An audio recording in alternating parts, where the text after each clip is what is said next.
This is the IELTS Listening Test. You will hear a number of different recordings and you will have to answer questions on what you hear. There will be time for you to read the instructions and questions, and you will have a chance to check your work. All the recordings will be played once only. The test is in 4 parts. At the end of the test, you will be given 10 minutes to transfer your answers to the answer sheet. Now turn to Part 1.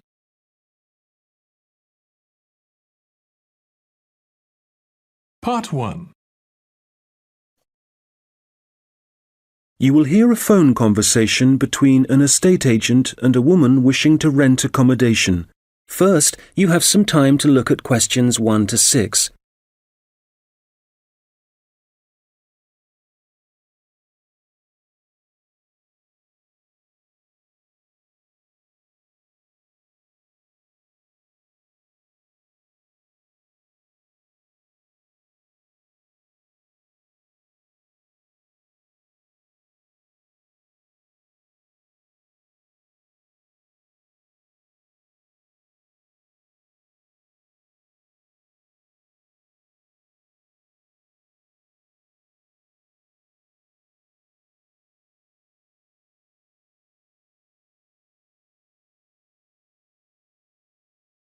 Fairfield Rentals, Andrew Williams. How can I help you? Oh, hello. I'm calling from the UK. My family are moving to Canada early next year, and we're hoping to find somewhere to rent in Fairfield for the first 6 months while we settle in. Right, I see. Well, let's get your details. Yes, my name's Jane Ryder. Okay, Jane. And can I have a phone number? The best number to get you on. Well, that'd probably be our home number.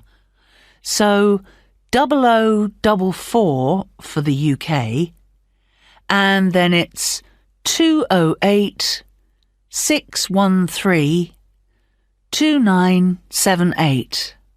All right.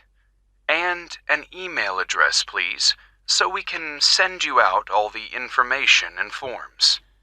I think it's best if I give you my husband's email.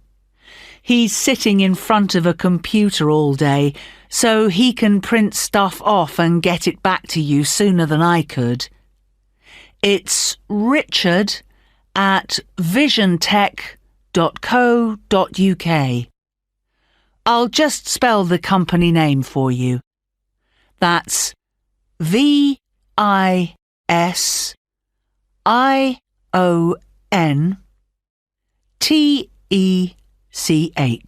Great. And we have a question here about occupation. Richard's an IT specialist for an advertising company. They're transferring him to their Fairfield branch. Actually, just your job for now, thanks. Me? I'm a doctor at the hospital in our town. Okay, I'll put that down.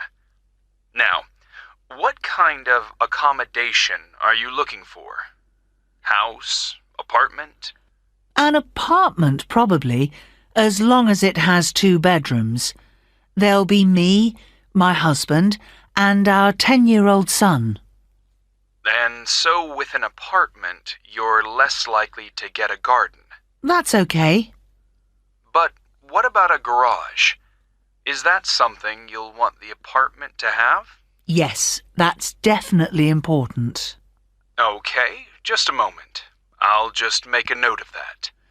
But, before we go on, I should probably say now that what we don't need is any furniture, because we'll be shipping all that over, and I don't really want to pay for storage while we're waiting to buy a house.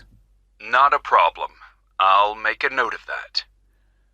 Actually, though, just thinking about the kitchen, what can I expect from a rental property? I mean, what kind of equipment is provided? Well, the normal thing is that you get a stove. I think that's a cooker in British English. OK, good to know. But how about a fridge? We'll be selling ours before we come, so if possible, we'd like the apartment to have one for when we arrive. I can certainly add that to the form. Before you hear the rest of the conversation, you will have some time to look at the questions 7 to 10.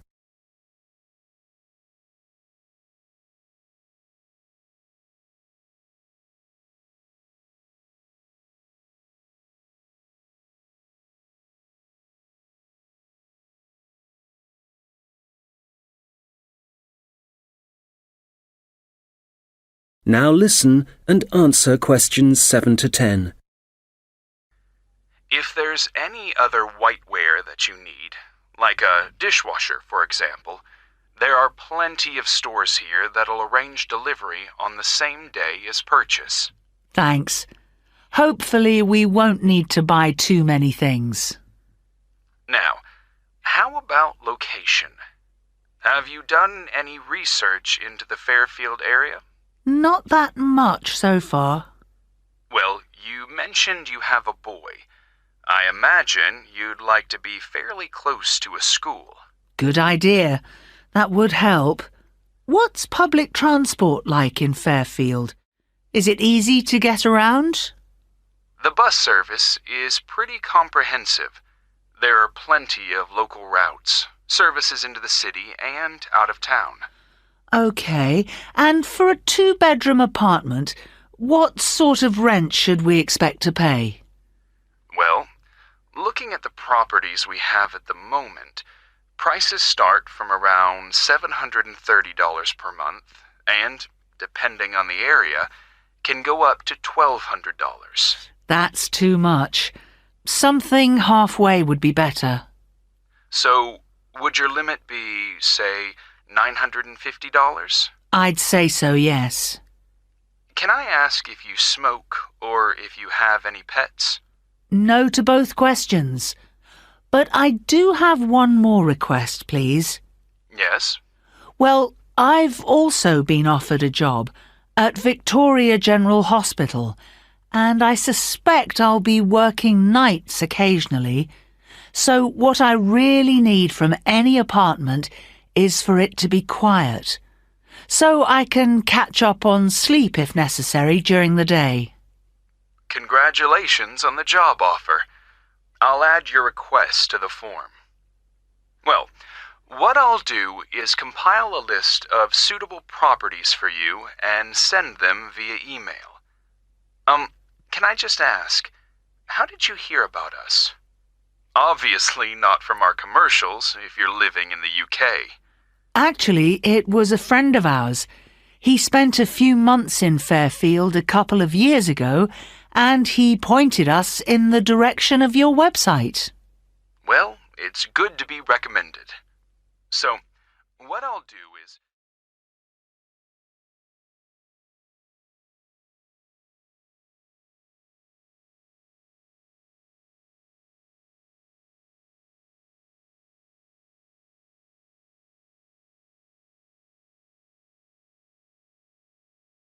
That is the end of part 1. You now have 1 minute to check your answers to part 1.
Part 2. You will hear a police officer giving advice on protection against local crime. First, you have some time to look at questions 11 to 15.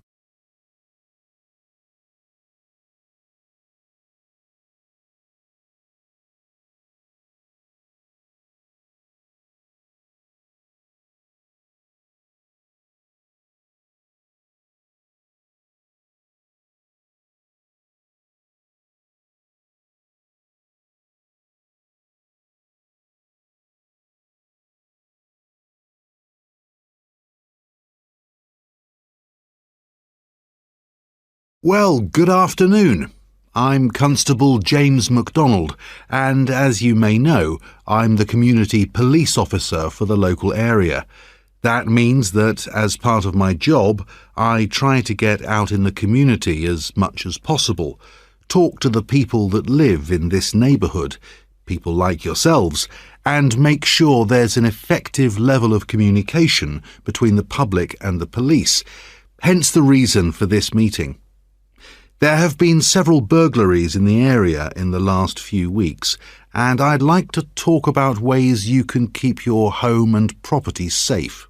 So I'd suggest that a good way to start is by talking to your neighbours and exchanging contact details with them. This will allow you to get in touch immediately if there's anything suspicious happening next door. Then make sure you have a good discussion about the best course of action to take in case of emergency. Make sure everyone is clear about what to do and who to call. If you plan ahead, this will prevent uncertainty and even panic should anything happen later. Another thing that I would advise you to do is always leave your radio playing, even when you go out. And if you keep your curtains closed, burglars are less likely to try and break in because they can't be sure whether someone's home or not. Now, none of us want to be in the situation where we can't get into our own home, but do take time to think where the best and safest place is to leave your spare keys. Putting them under the doormat or anywhere near the front door is just asking for trouble. You'd be surprised how many people actually do this, and it makes life really easy for burglars. All these things will help keep your community safe and will cost you nothing. However, if you are going to spend some money, what I'd recommend more than anything else is that you invest in some well-made window locks for your house. This will give you peace of mind. Before you hear the rest of the conversation, you will have some time to look at the questions 16 to 20.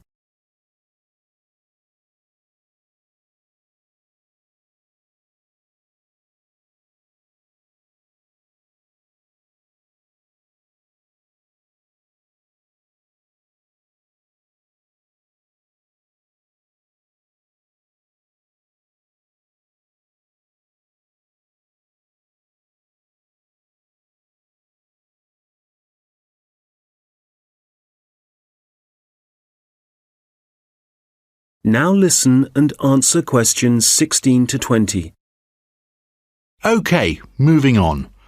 Unfortunately, there's been an increase in the number of minor crimes and antisocial behaviour in the general area, and I want to talk about some specific prevention measures that are being proposed.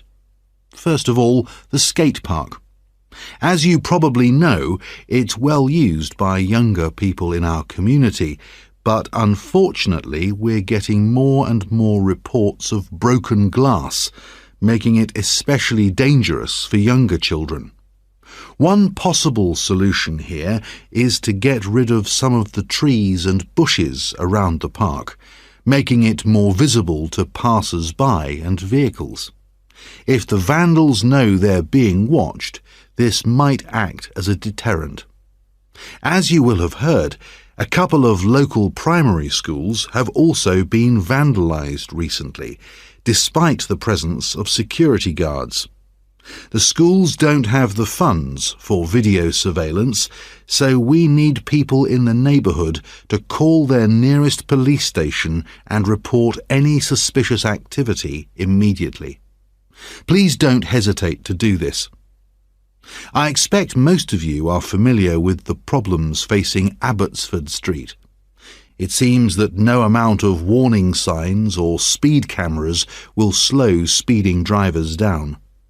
I'm happy to say, however, that the council have agreed to begin work over the next few months to put in a new roundabout. What else? Oh yes, the newsagent and the gift shop on Victoria Street were both broken into last week, and although no money was taken, the properties have suffered some serious damage. Access was gained to these shops through the small alleyway at the back of the properties. It's dark, and as you can imagine, no one saw the thief or thieves in action. So we've been advising shop owners along there about what kind of video recording equipment they can have put in. We'll then be able to get evidence of any criminal activity on film. The supermarket car park is also on our list of problem areas. We've talked to the supermarket managers and council authorities, and we've advised them to get graffiti cleaned off immediately and get the smashed lights replaced. If you don't deal with this sort of thing at once, there's a strong possibility that the activity will increase and spread, and then it becomes...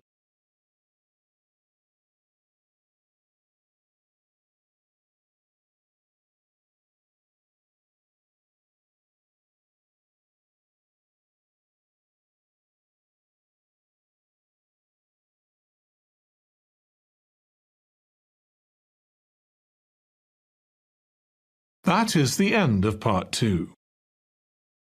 You now have 30 seconds to check your answers to Part 2.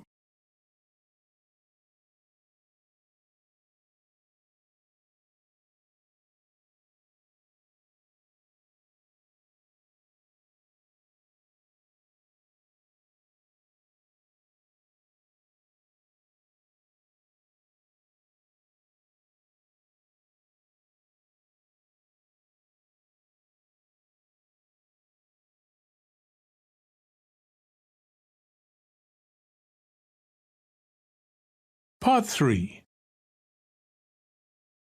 You will hear two students discussing a presentation they are going to give. First, you have some time to look at questions 21 to 25.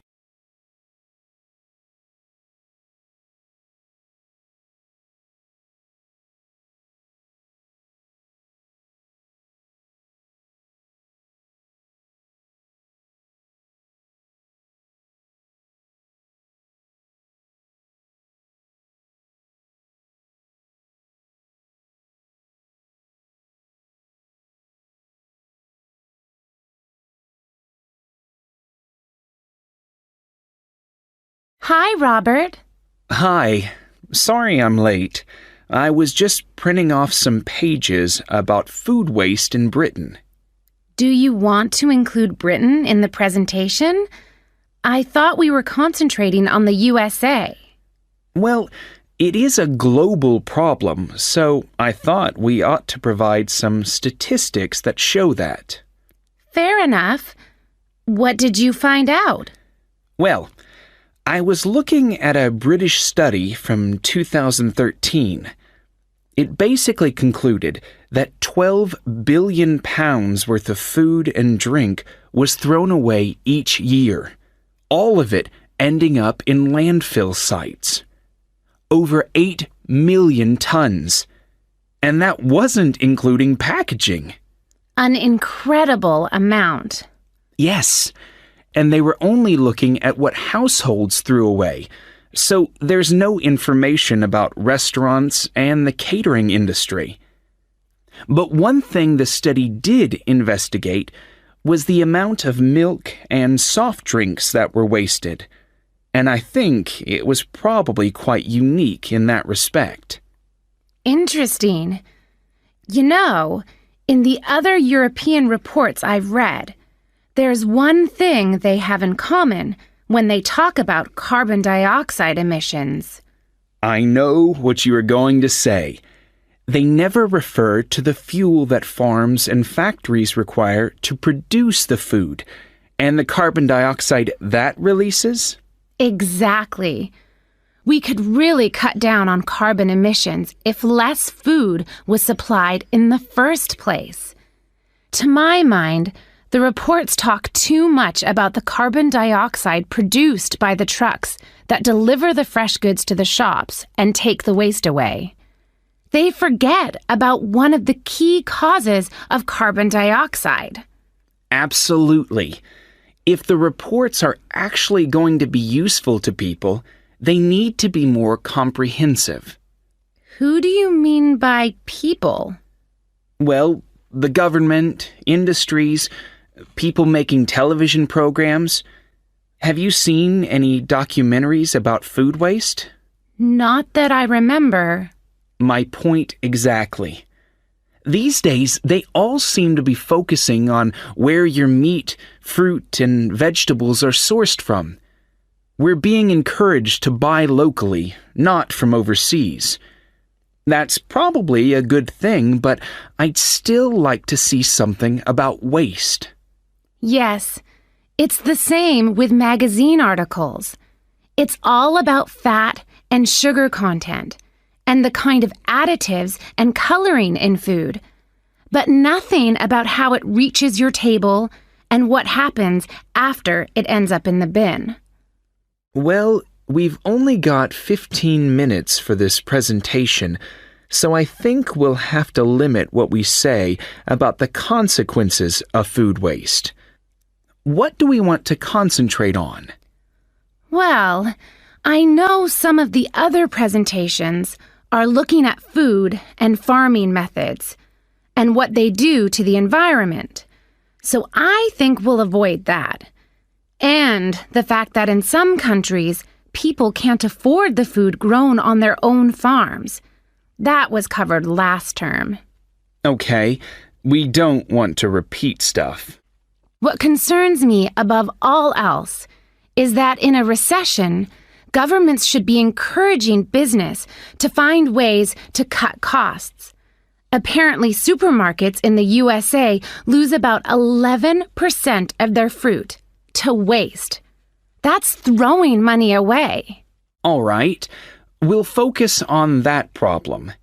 It should get the others' attention anyway. Now, how do you want to begin the presentation?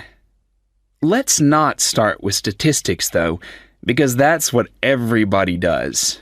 I agree. How about we give the other students a set of questions to answer about what they suspect they waste every day? I'm fine with that. Probably a better option than showing pictures of landfill sites. It'll be more personalized that way. All right. Now let's start.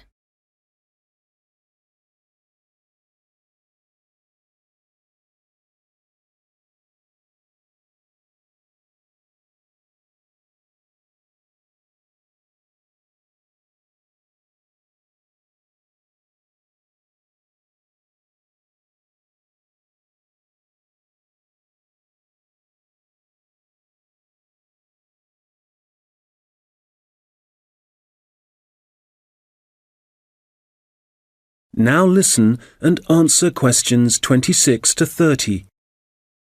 Okay, shall we now have a look at the projects that different researchers and organizations are working on?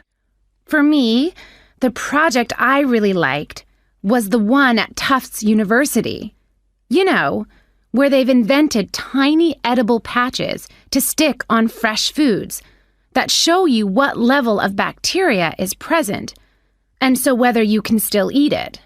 It's a great idea, as it tells you if you need to hurry up and eat the food before it goes off. The other good thing about the patches is that apparently they'll be cheap to manufacture. Good. Then the other thing I thought was great was the Massachusetts Institute of Technology project. I hadn't seen that. Well, they've developed these sensors that can detect tiny amounts of ethylene. Ethylene is the natural plant hormone in fruit that makes them turn ripe, apparently. The researchers think that they can attach the sensors to cardboard boxes, and then supermarkets can scan the sensors with a portable device to see how ripe the fruit inside is. That's got to be a quicker way to check for ripeness than taking each box off the shelf and opening it. Definitely. And I thought that Lean Path was worth mentioning too. Their waste tracking technology means that caterers can see how much food is being wasted and why. That'll increase profits for them eventually. Yes. And did you read about 0%? They've produced this smartphone application that allows restaurants to send donation alerts to food charities. The charities can then pick up the unwanted food and distribute it to people in need. In the long run, that'll definitely benefit poorer families in the neighborhood. No kid should go to school hungry. I agree. And I read that quite a few local governments in the USA are thinking about introducing compulsory composting in their states. So you can't put any food waste into your rubbish bins, just the compost bin. Well, I guess that means a bit more work for people. I mean, they have to separate the organic and inorganic waste themselves before they take it out to the compost bin, and you know how lazy some people are. But I guess if we all start composting, we'd be doing something positive about the problem of food waste ourselves, rather than relying on the government to sort it out. Having said that, not everyone has a garden.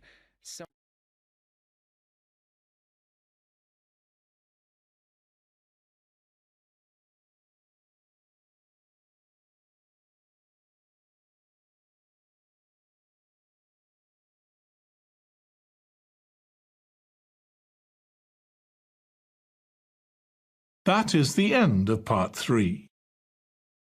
You now have 30 seconds to check your answers to Part 3.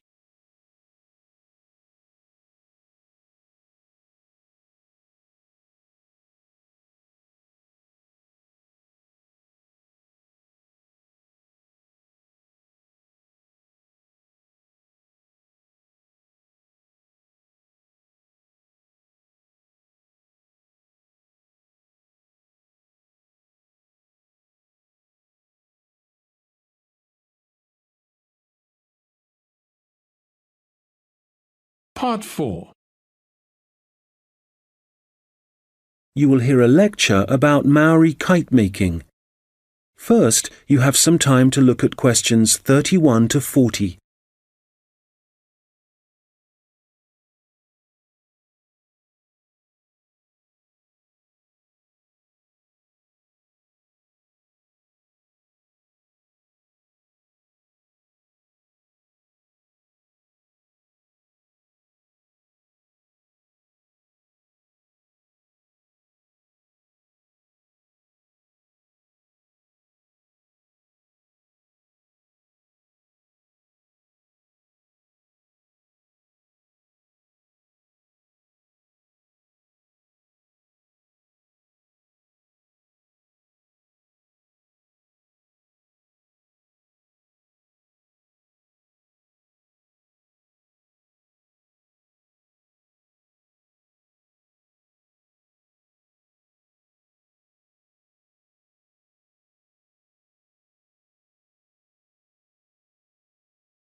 Now listen carefully and answer questions 31 to 40.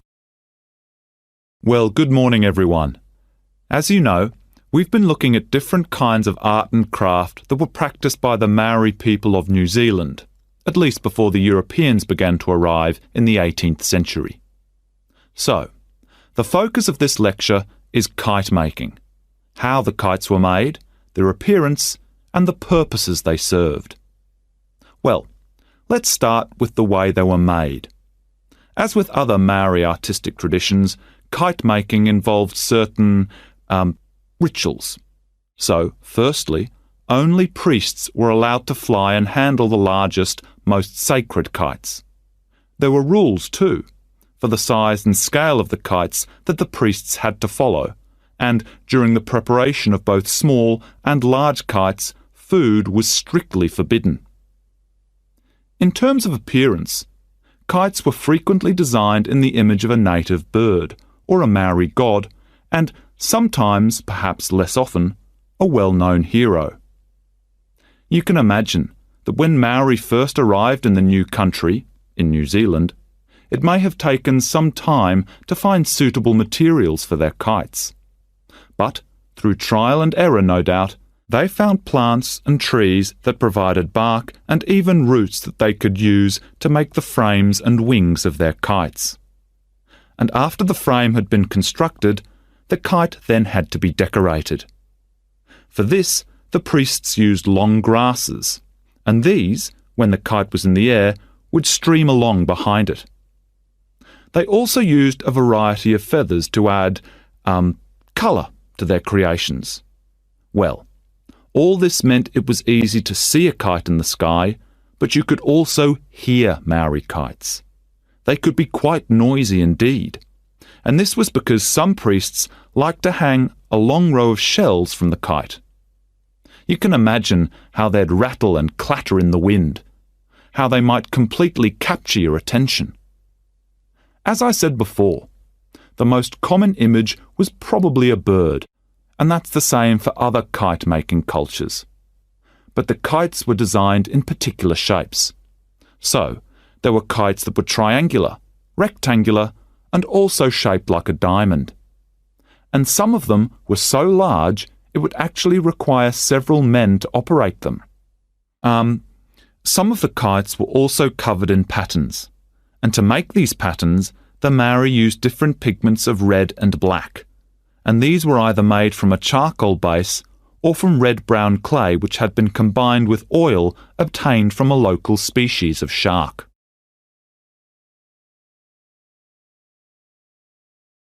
Now, before I forget, if you have a chance, do visit the Auckland Museum, because they have the last surviving Birdman kite on display. This is the kind of kite that has a wooden mask at the top of the frame. It's a mask of a human head, and you can clearly see it has a tattoo and also a set of teeth. Quite impressive, and a good example of Maori craftsmanship and symbolism. Right. Turning to the purpose and function of the kites, they certainly had multiple uses. Primarily, the flying of kites was a way of communicating with the gods, and when the kites rose into the air, the Maori used them to deliver messages, perhaps requesting a good harvest, good fortune in war, a successful hunting expedition. So these kites were incredibly valuable to a community, treasured objects that one generation would pass to the next. People would also fly kites for other reasons. For example, to attract the attention of a neighbouring village. This was done when a meeting was required between Maori elders, a convenient method indeed. And finally, when it comes to war, there are traditional stories that describe how when a Maori warrior found himself surrounded by his enemies, a kite could actually provide the possibility of escape. The kites were powerful enough to take a man up into the air, and for this reason, they could also be used to lower him into enemy fortifications so that an attack could begin from the inside. Well, I'm happy to say there seems to be a revival and growing interest in kite making, and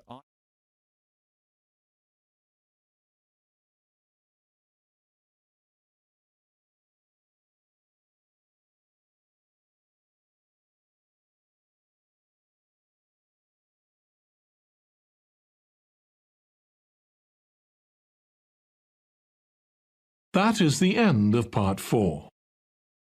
You now have 1 minute to check your answers to Part 4. That is the end of the listening test. In the IELTS test, you would now have 10 minutes to transfer your answers to the answer sheet.